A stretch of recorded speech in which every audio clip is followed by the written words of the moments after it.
One of the things that is unique in America among developed countries is the country's outlook on welfare.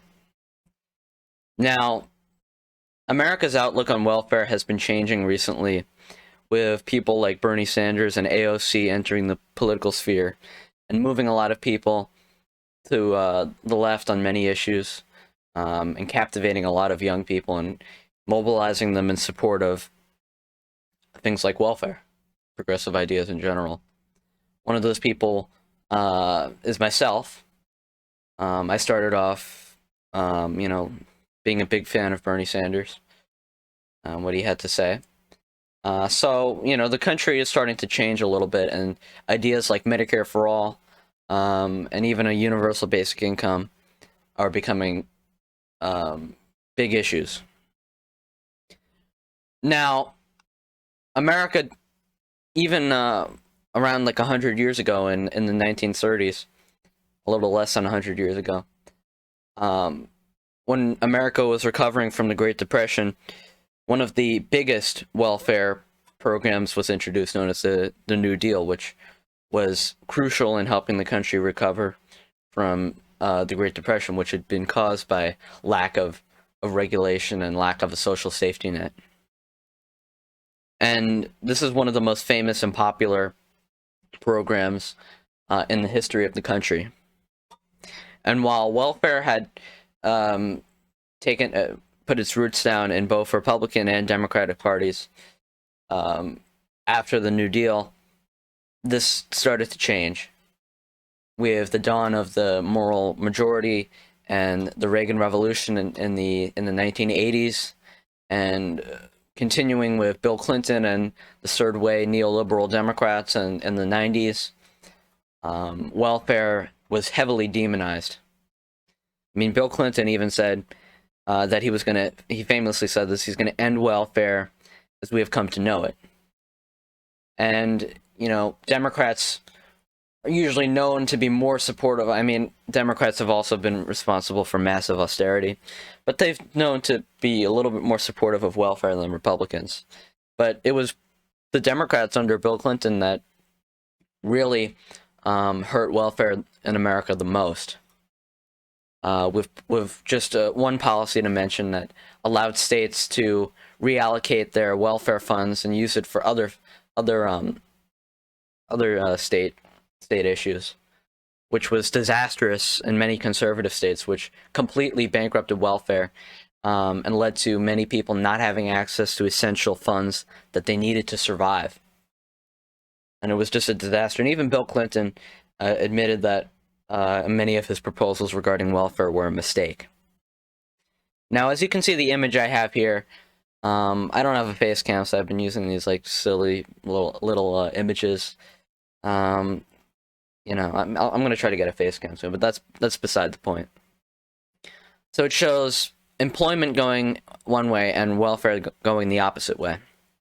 And this is a narrative that I don't necessarily agree with, and I think empirically it's just incorrect too.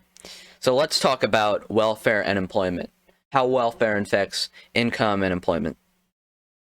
So a study from MIT and Harvard economists basically shows that welfare really doesn't have much of an impact on employment. In fact, they said there is, to quote, no systematic evidence that cash transfer programs discourage work. This is a meta-analysis that they used, and basically the study analyzed conditional cash programs and one unconditional cash program, and these are in poor countries. And to just clarify the terms, a conditional cash program is monetary support given to an individual or family on the basis of certain terms. For example, if they're going to get the money, they have to send their kids to school, or if they're going to get the money, they have to get a vaccine. And also, to clarify what an unconditional cash program is, you might be able to guess it. It's monetary support given with no expectations. Now, the results that the economists from MIT and Harvard gathered were pretty much mixed, and the results showed it ranged from a 1.6 decline to a 0.9% increase. So while in some cases the programs actually increased employment or income, in some cases it decreased. But either way, if we're looking at the increase and the decrease, the effects were very much minor.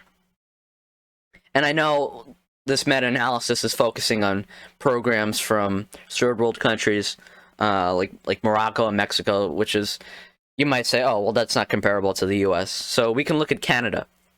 So from 1974 to 1979, the Canadian government tested a basic income guarantee in Dauphin, Manitoba. I'm not sure. I'm probably not pronouncing that right. You guys know by now my pronunciation of shit is pretty bad. So the town's poorest residents were given monthly checks, and there was no decrease in work from the primary breadwinners of families. The only groups that saw decreases in work were mothers of young children and teenagers. Mothers of young children worked less because they wanted to stay home with their newborns, while teenagers worked less because they no longer were under the same pressure that they were before the program. Now they were able to enjoy their youth, and mothers were able to enjoy time with their children, which I think is pretty reasonable. I mean, wouldn't conservatives agree with that too? I mean, conservatives said they're very pro-family. Wouldn't they want parents? I mean, whether it's I think a father could take care of a child or a mother can take care of a child, whatever.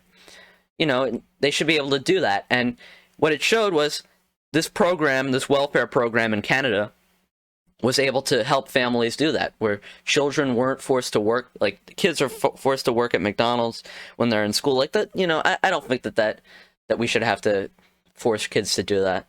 I think that we have enough wealth in this society that kids can focus on their education instead of being forced to provide for their family.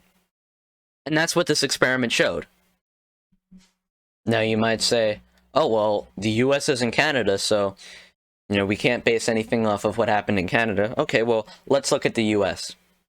In the 1970s, President Nixon, a Republican, proposed a negative income tax of around $10,000, which is in 2014 dollars, by the way, which would be for a family of 4.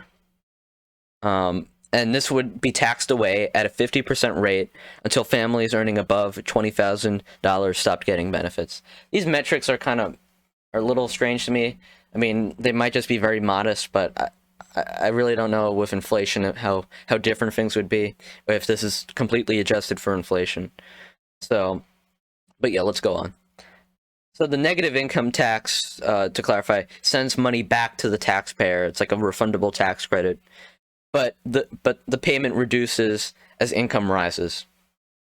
Pascal Emmanuel Gabri from the Ethics and Public Policy Center cites these experiments as proof of this kind of program failing, because it said that the experiment showed that the negative income tax reduced earnings. And the idea is, okay, well, if the negative income tax, the payments get reduced as your income increases, then that's going to make people work less and therefore earn less, so they can get the free money. Okay, you know, that sounds like it could be true, but unfortunately for Gabri, it's not true, because the experiments that Richard Nixon had in the 1970s with the negative income tax contained a methodological flaw. The experiments in Gary, Indiana, Denver, Colorado, and Seattle, Washington relied on self-reported earning information, as opposed to official government income records. So when the data from the experiments is cross-referenced with government income records, the decrease in earnings that Gabri uses to show how this program made people lazier, basically, that's what he's trying to say, when it's cross-referenced, the decrease in earnings in the Gary, Indiana experiment completely disappears, and it significantly diminishes in the Denver, Colorado, and Seattle, Washington experiments. So, as we can see, this idea that welfare is this definite thing that will definitely decrease employment and decrease income doesn't seem to pan out in reality. While you could cite minor decreases in a minor decrease in income and employment in some circumstances. We could also look at minor increases in employment and income. I mean, if we look at some of the conditional programs, I mean, just to mention a government program in Uganda, which was designed to promote social stability. Let's talk about that. So treatment groups in Uganda received $382 per person. And when compared to the control group, the program increased business assets by 57% and work hours by 17% and earnings by 38%. Now that is a conditional program. I believe that they attended some sort of trading school, if I'm not mistaken, which makes sense. That having a conditional welfare program where you give people money and then say, okay, well, learn a skill. Yeah, that makes sense. And that's welfare. I mean, you could use welfare to increase employment, and it's shown in reality. I mean, that's just one example. This has been used in many instances, and it works. Now, of course, there's things I believe that certain parts of welfare should be unconditional, maybe like food stamps, for instance. But overall, this idea that welfare makes people lazy, there's all these welfare queens, I think is a major lie. And that's it for today.